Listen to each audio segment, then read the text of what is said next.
Hello बच्चों, एक बार फिर से आप सभी का स्वागत है आपके इस प्यारे से यूट्यूब चैनल ग्लोबल ज्ञान सेंटर पर। तो फ्रेंड्स, आज की इस वीडियो में हम लोग बात करने वाले हैं सांद्रता के बारे में कि सांद्रता क्या होती है इस विलियन नाम के चैप्टर में, और इसके कौन कौन से टॉपिक जो हैं वो आपके यूपी बोर्ड के एग्जाम से इंपॉर्टेंट है। ठीक, तो सांद्रता की बात करते हैं बच्चों। डेफिनेशन अगर हम लोग कहें तो डेफिनेशन कह सकते हैं कि विलियन के इकाई आयतन में, यहां पर मैं डेफिनेशन लिख देता हूं, विलियन के इकाई आयतन में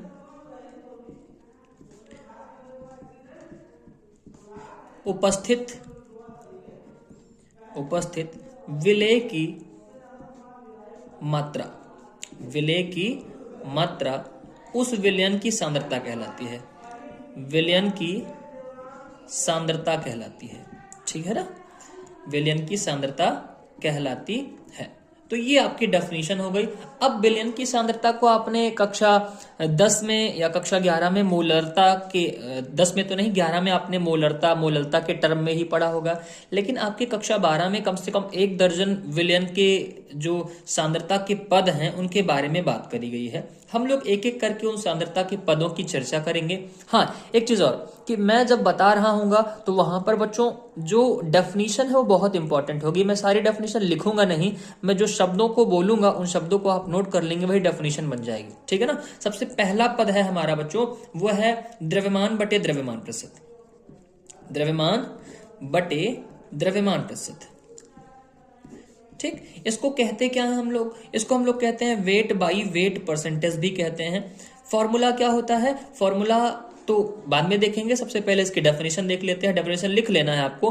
किसी विलयन के 100 ग्राम में घुले विलेय की ग्राम में मात्रा द्रव्यमान प्रतिशतता कहलाती है। ठीक है ना, हमने क्या कहा, किसी विलयन के 100 ग्राम में घुले विलेय की ग्राम में मात्रा द्रव्यमान प्रतिशतता कहलाती है। फॉर्मूला क्या होगा, W by W percentage equal to विलेय का द्रव्यमान, विलेय का द्रव्यमान बटे विलयन का द्रव्यमान, विलयन का द्रव्यमान गुणे 100। ठीक है ना। रखना किस में है, रखना इसको भी ग्राम में है, इसको भी ग्राम में है। बात यहां तक समझ में आ गई ना। ठीक, अब आपसे कह दे कि चलिए बताइए, विलयन में 10% द्रव्यमान प्रतिशत है, विलयन का जो सोल्युबिलिटी है मतलब वो सांद्रता है वो 10% है। इसका मतलब क्या है, इसका मतलब ये अगर 100 ग्राम का विलयन है तो 100 ग्राम के विलयन में 10 ग्राम क्या है, 10 ग्राम विलेय है। तो ये बातें अब आपको याद रखनी है। अब मैं से आयतन प्रतिशत की बात करूंगा तो आप उसको समझ जाएंगे। ठीक है ना। आगे क्या है, आयतन प्रतिशतता है ना, आयतन बटे आयतन प्रतिशत या फिर आयतन प्रतिशतता भी कह सकते हैं। ठीक, हाँ, इसको किससे इंडिकेट करते हैं, वॉल्यूम बाई वॉल्यूम परसेंट से। इसकी डेफिनेशन क्या होगी, तो 100 ml विलयन में उपस्थित विलेय की ml में मात्रा उस विलयन की आयतन प्रतिशतता कहलाती है। 100 ml विलयन में उपस्थित विलेय की ml में मात्रा क्या कहलाएगी, आयतन प्रतिशतता कहलाएगी। फॉर्मूला क्या होगा, volume by volume percent is equal to विलेय का आयतन, विलेय का आयतन बटे विलयन का आयतन, विलयन का आयतन गुणे 100 कर देना है। ठीक, इसको किस में रखना है, इसको भी ml में रखना है। आगे अगली बात करते हैं बच्चों हम लोग। अगली बात क्या होती है, द्रव्यमान बटे आयतन प्रतिशतता। ठीक है ना, क्या होता है, द्रव्यमान बटे आयतन प्रतिशतता। इसको लिखते हैं m बाई v या W बाई v परसेंटेज। करना कुछ नहीं होता, ऊपर विलेय का द्रव्यमान रख देना है। ठीक, क्योंकि यहां पर ऊपर क्या दिया गया, ऊपर m है या ऊपर W कह दो। ठीक, नीचे क्या रखना है, नीचे विलयन का आयतन है, रख दीजिए। और उसके बाद गुणे कितना कर देना है, 100 कर देना है। कहानी यहां पर इसकी खत्म। ठीक, 3 हो गई। 3 के बाद चौथी टर्म जो आती है बच्चों वो होती है पीपीएम सांद्रता। क्या होती है, पीपीएम सांद्रता। पीपीएम सांद्रता किसे कहते हैं, ध्यान से देखिएगा। यहां पर चौथा हो गया हमारा पीपीएम। पीपीएम का मतलब होता है पार्ट्स पर मिलियन, पार्ट्स पर मिलियन। ठीक, इसको कैसे लिखा जाता है, इसको बच्चों हम लोग लिखते हैं विलेय का द्रव्यमान, विलेय का द्रव्यमान। आप चाहे जिसमें ले लें, मैं यहां पर किस में ले रहा हूं, ग्राम में। और नीचे क्या होता है, विलयन का द्रव्यमान, विलयन का द्रव्यमान। ये भी किस में रखना है, ग्राम में रखना है। गुणा करना होता है 10 की घात 6 से।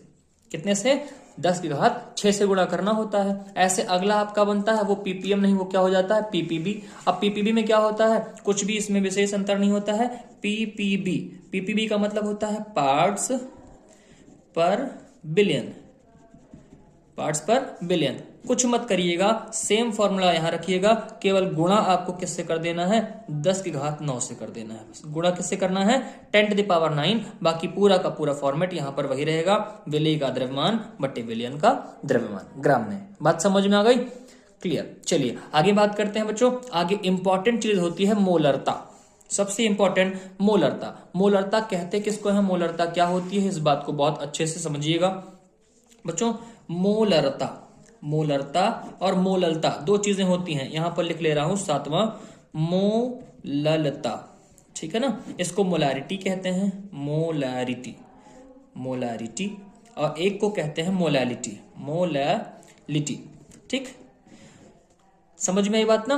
अब जो मोलारिटी होती है उसको हम लोग कैपिटल एम से इंडिकेट करते हैं, और जो मोलालिटी होती है उसको स्मॉल एम से इंडिकेट करते हैं। डेफिनेशन देखना, डेफिनेशन क्या होता है, 1 लीटर विलियन में, 1 लीटर विलियन में घुले विलेय के मोलों की संख्या, विलेय के मोलों की संख्या, मोलों की संख्या क्या कहलाती है, मोलरता कहलाती है। इसकी डेफिनेशन क्या होगी सर, 1 किलोग्राम। अब बिलियन यहां कहा था ना, यहां पर बिलियन नहीं कहना है, यहां पर विलायक कहना है। 1 किलोग्राम विलायक में घुले विलेय के मोलों की संख्या, मोलों की संख्या क्या कहलाएगी, मोललता कहलाएगी, ठीक है ना। चला जाए आगे। आगे क्या करना है, इनका आपको बताना है, सूत्र बताना है। सूत्र क्या होगा, फटाफट देखिए सूत्र क्या होगा, मोललता को कैपिटल एम से इंडिकेट करिए। मोललता बराबर number of moles of solute, है ना, solute upon volume, VOLUME, volume of solution, volume of solution. अच्छा, रखना किस में है, लीटर में रखना है। किस में रखना है, लीटर में। इसमें क्या होगा, इसको स्मॉल एम से इंडिकेट करेंगे। इसमें क्या कहेंगे, विलेय के मोलों की संख्या। एक को हिंदी में लिख रहा हूं, एक को इंग्लिश में, ताकि दोनों में आपको कंफ्यूजन ना हो। विलेय के मोल, विलेय के मोल बटे विलायक का द्रव्यमान, विलायक का द्रव्यमान, ठीक। अब विलायक का द्रव्यमान होगा किसमें बच्चों, विलायक का द्रव्यमान किलोग्राम में होगा। किस में रखना है आपको, किलोग्राम में रखना है। तो यहां तक की बात आपको समझ में आ गई ना। तो ये हमारी मोललता हो गई, और ये क्या हो गई, मोलरता हो गई। कोई दिक्कत नहीं होनी चाहिए आपको। आगे ऐसे ही आपसे पूछता है कभी कभी मोल प्रभाज, क्या पूछ लेगा, लास्ट बताता हूं मैं आपको। यहाँ पर 8वां नंबर, होते तो बहुत सारे हैं बट अभी जितने काम की चीजें हैं वो मैं आपको बता रहा हूं। मोल प्रभाज होता है। मोल प्रभाज को किससे इंडिकेट करते हैं, जेटा से।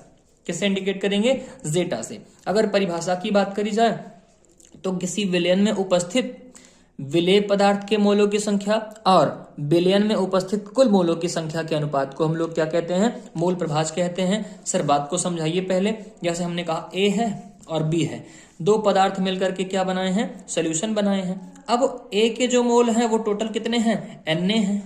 B के जो मोलों की संख्या है वो टोटल कितनी है, Nb है।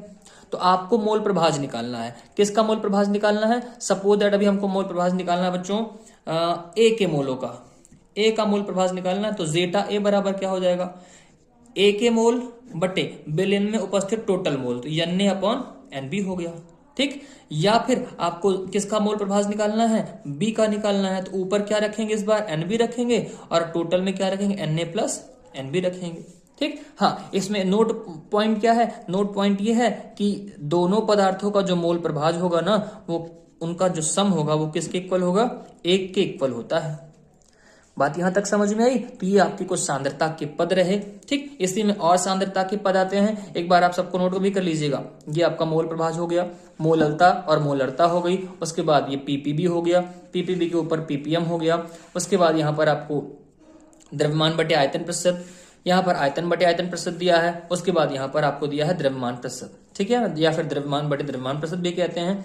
और सबसे ऊपर क्या लिखी गई है, तो बच्चों सबसे ऊपर लिखी गई है सांद्रता। यहां तक की बात समझ में आई ना। चलिए अब हम लोग क्या करेंगे, जो अभी तक हमने पढ़ा उस पे एक आध दो सवाल पहले लगा लेते हैं। मान लीजिए हमको क्वेश्चन नंबर 1 दिया है सबसे पहले बच्चों, जो कि आपके एग्जाम में पूछा भी जाता है। आपसे कह दिया गया कि 5.85 ग्राम जो है वो NaCl है ना, और इसको घोला किस में गया है, 250 ml सोल्यूशन में घोला गया है। ठीक है ना, 250 ml सोल्यूशन में घोला गया है। ठीक, अब आपको बताना क्या है, इसकी मोलरता आपको बतानी है। क्या बतानी है बच्चों, मोलरता बतानी है। तो हमने आपको मोलरता के लिए क्या बताया था, मोलरता को कैपिटल M से इंडिकेट करते हैं, और मोलरता के लिए आपको बताया था विलेय के मोलों की संख्या, नंबर ऑफ सोल्यूट, है ना, मोल ऑफ सोल्यूट, और यहां पर वॉल्यूम ऑफ सॉल्यूशन। ठीक है ना, हमने इतना ले लिया वॉल्यूम ऑफ सॉल्यूशन। उसके बाद नीचे आपको क्या करना है, यहां पर आपको सिंपल से तरीके से लिखना है विलेय। मोलों को कैसे निकालते हैं, मोलों को निकालते हैं भार बटे अणुभार से, है ना। भार कितना दिया गया हमको, 5.85 ग्राम, और उसके बाद अणुभार कितना होता है इसका बच्चा, अणुभार होता है 58.5 ग्राम NaCl का। और वॉल्यूम कितना दिया हुआ है, तो वॉल्यूम हमको दिया हुआ 250 ml। ठीक, लेकिन रखना किस में होता है, लीटर में, तो हम लोग यहाँ पर क्या किससे डिवाइड करेंगे, 1000 से। तो अब ये ml किस में बन गया, लीटर में। ऊपर ऊपर का गुणा होता है, अंदर अंदर का गुणा होता है। क्या हो जाएगा, तो ये हो जाएगा बच्चों 5.85 इंटू 1000 अपॉन 58.5 इंटू 250। ठीक है ना, आप इसको टोटल कट करोगे तो यहां पर ये जब इसको कट करोगे तो देखो एक जीरो से एक जीरो कैंसिल आउट हो गया, है ना, और इसको गुणा करो आप 585 अपॉन 585 इंटू 25, इतना हुआ। इतना होने के बाद अब आप इसको कट कर सकते हो, कितना आ गया, 10 आ गया। अब इसको कट करिए, ठीक, तो ये टोटल कैलकुलेट होकर के आ जाएगा 0.4 मोल पर लीटर। ये आपका क्या हो जाएगा, इस क्वेश्चन का राइट आंसर हो जाएगा। ठीक है ना, तो पहला क्वेश्चन समझ में आया होगा। आइए ऐसे ही एक और क्वेश्चन की चर्चा कर लेते हैं। सेकंड क्वेश्चन हम लोग उठाएंगे, और सेकंड क्वेश्चन में हमको सिंपल से तरीके से क्या करना है, मोललता फाइंड करनी है। ठीक है ना, यहाँ पर हम लोग लिखेंगे मोललता। अब क्वेश्चन नंबर 2 की बात करते हैं, क्वेश्चन नंबर 2। ठीक, क्वेश्चन नंबर 2 क्या है, जरा ध्यान से समझिएगा बच्चों। हमको दिया गया है, हमको दिया है 11.7 ग्राम NaCl, 11.7 ग्राम NaCl घुला हुआ है। किस में घुला हुआ है, 500 ग्राम जल में, है ना, 500 ग्राम जल में। और इस बार विलायक हमको दिया गया है, क्या दिया गया है, विलायक दिया गया है। और हमसे पूछा है मोलालिटी, हमसे क्या पूछा है, मोललता पूछा है। मोललता को स्मॉल m से इंडिकेट करते हैं। ठीक, आइए इसको फाइंड कर लेते हैं। उसके बाद हमको यहाँ पर NaCl के मोल ऊपर रखने हैं, और उसके बाद यहाँ पर रखना है विलायक, ठीक है ना, विलायक का द्रव्यमान हमको ले लेना होता है। द्रव्यमान को हम लोग मास कहेंगे, वो किस में रखना होता है, किलोग्राम में रखना होता है। अब मोल कैसे निकालेंगे बच्चा, मोल निकालने के लिए n बराबर आपको पता है क्या होता है, भार बटे, सॉरी यहाँ पर क्या लिख देते हैं, n बराबर भार बटे अणुभार। ठीक, ये आपको पता है। अब भार कितना दिया है, आइए यहाँ पर रखते हैं। पहले इसको रखेंगे, इस इतने पोर्शन को, भार कितना 11.7 ग्राम। अणुभार कितना होता है, तो अणुभार अभी आपने देखा 58.5 ग्राम होता है। अब विलायक का द्रव्यमान वाला पोर्शन, ये वाला पोर्शन रखते हैं। द्रव्यमान कितना है, 500 ग्राम, लेकिन होता किस में है सर, किलोग्राम में। तो फिर से क्या करिए, 1000 से भाग दीजिए, ग्राम किस में कन्वर्ट, किलोग्राम। बाहर बाहर का गुणा, अंदर अंदर का गुणा। ठीक है ना, कराते हैं बाहर बाहर का गुणा। यहाँ पर क्या हो जाएगा, 11.7 गुणे 1000 बटे 58.5 गुणे 500। ठीक है ना, इसको काटिए, 2 बार जाएगा, और ये कितना आएगा, 7 दूनी 14 की 4 हाथ से लेके 1 कम 2 1 कम 2 1 3 और 2 234 अपॉन 58.5, है ना। अब आप इसको टोटल कट करेंगे, तो टोटल कट करने पर जो इसका भी मान आएगा वो कितना आएगा, वो आएगा 0.4 small m, 0.4 small m। Small m का मतलब क्या है सर, स्मॉल m का मतलब होता है 0.4 मोल पर केजी। ये इसका क्या हो गया, ये इसका आंसर हो गया। ठीक है ना। तो दोनों क्वेश्चन आपको समझ में आए होंगे, और भी ऐसे सारे क्वेश्चंस होते हैं जो आपको अटेम्प्ट करने होते हैं। क्वेश्चंस को लगाइएगा, जहां पर जो समस्या हो आपको मुझको बताना है, ठीक है ना। बाकी कमेंट में आप, कमेंट बॉक्स में आप कमेंट भी कर सकते हैं। आपके पास अगर कोई डाउट है, कोई क्वेश्चन है, तो हम उसको भी इंक्लूड करने का प्रयास करेंगे और अगली वीडियो में उसके सोल्यूशन को प्रोवाइड करेंगे, ठीक है ना। तो आज के लिए इतना ही। वीडियो पसंद आई होगी तो वीडियो को लाइक करेंगे, चैनल को सब्सक्राइब कर लेना है, क्योंकि आपको रोज एक वीडियो केमिस्ट्री की क्लास 12th की मिलती रहेगी, जो कि यूपी बोर्ड के एग्जाम के पॉइंट ऑफ व्यू से बहुत इंपॉर्टेंट होगी, और ये उनके लिए ज़्यादा इंपॉर्टेंट है जिन्होंने अभी तक कुछ भी नहीं पढ़ा। तो मिलते हैं आपसे अगली वीडियो में। अभी के लिए टेक केयर, बाय बाय।